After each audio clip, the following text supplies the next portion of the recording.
All right, let's dive into one of the biggest names in all of history, the Roman Empire. I mean, how did one single city manage to conquer pretty much the entire known world and then hold on to it for centuries? What was their secret? Well, that's what we're here to figure out. Okay, first things first, you've got to understand just how huge this empire was. At its absolute peak, we're talking about 5 million square kilometers. It stretched all the way from rainy Britain down to the scorching deserts of Syria. They controlled the entire Mediterranean Sea, so much so that they just called it Mare Nostrum, which literally means our sea. Imagine that. But this was never just about a land grab for them. It was about an idea. The poet Virgil really hit the nail on the head with this phrase, imperium sine fine, an empire without end. They really, truly believed their power was God-given and had no limits. And that belief, that's what fueled everything. So that brings us to the big questions, right? How on earth did they pull it off? And maybe more importantly, why are we still so fascinated by them 2,000 years later? To get to the bottom of that, we need to pop the hood and see how this incredible machine actually worked. Let's start with what you could call the empire's software, the brilliant and sometimes brutal systems that allowed a small group of people in Rome to actually run this massive, diverse territory. It really all boils down to three key parts. You had the central government, the emperor and his team in Rome, making the big calls. Then, way out in the provinces, they used local leaders to handle the day-to-day stuff. And the piece that connected it all and defended the borders? The military. And let me tell you, the Roman military was an absolute game changer. They basically invented the idea of a professional, full-time army. This wasn't just a bunch of farmers called up to fight for a season. No, for a Roman soldier, this was a full-on career. And here's where they were just brilliant. The army had two main tiers. You had the legionaries. These guys had to be Roman citizens. Then you had the auxiliaries, who were recruited from all the peoples Rome had conquered.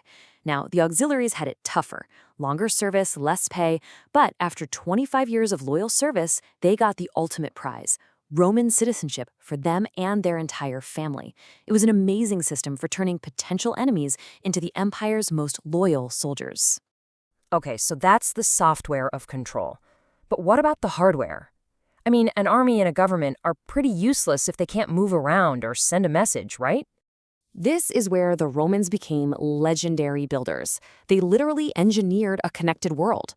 Their road system, you can think of it as the internet of the ancient world. They were built for the legions, sure, but they quickly became the superhighways for trade, ideas, and culture, tying the whole thing together. And the scale of this stuff is just staggering. Over 80,000 kilometers of high-quality paved roads, a state-run postal service that could move messages at unbelievable speeds, and they built it all to last, using an advanced form of concrete to create bridges and aqueducts so well made that you can still see many of them today. The aqueduct is the perfect example of their genius. This tech wasn't just for show. By piping in fresh water, sometimes from miles and miles away, they could support massive cities in the middle of nowhere. Rome itself grew to 1 million people, all thanks to the water that fueled its famous baths and fountains. So we have the systems, we have the infrastructure. But what was the social glue that held it all together? What made a guy from North Africa or a woman from Spain feel Roman? Roman society was a very steep pyramid, and at the very bottom you find a truly shocking number. At its peak, as much as 35% of the entire population of Italy was enslaved. You can't really understand Rome without understanding this fact. Its entire economy was built on the backs of slaves. But, and this is a huge but, Rome had this feature that was incredibly rare in the ancient world. A slave who was freed could become a full Roman citizen. Their kids would be born totally free. This was a powerful, powerful engine for social mobility, and it gave people a real reason to be loyal to the system. Now, don't mistake social mobility for equality, not even close. In the eyes of the law, there were two kinds of people. The honestiores, the upper crust, and the humiliores, basically everyone else. And the punishment you got absolutely depended on which group you were in. An aristocrat might pay a fine for a crime that a commoner would be whipped or even crucified for. So with all this inequality, how did the emperors keep the huge population of Rome from constantly rioting? Well, a big part of the answer was this, the grain dole. This was a massive welfare program that gave out free or super cheap food to hundreds of thousands of citizens. It was the original bread and circuses, and it was a genius way to keep the people happy and loyal. Now, the Western Roman Empire officially fell in 476 AD. But the thing is, in a lot of ways, it never really went away. Its ideas, its language, its laws, they all just changed shape, leaving these echoes that are all around us today.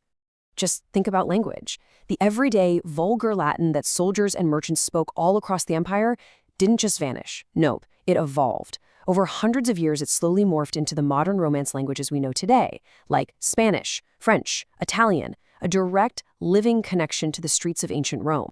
And that legacy is just everywhere. The basic ideas in our legal systems, Roman law. The arches and domes you see in our most famous buildings, Roman architecture.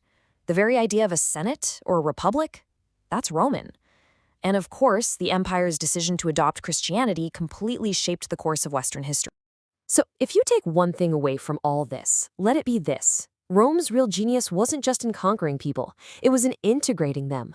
They created this incredible system that blended military power, amazing engineering, and a surprisingly flexible idea of what it meant to be Roman.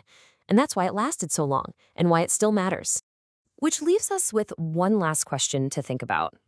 When you look around you, at the words you speak, the laws you live by, even the way your city is designed, what part of ancient Rome do you see still alive in your world today?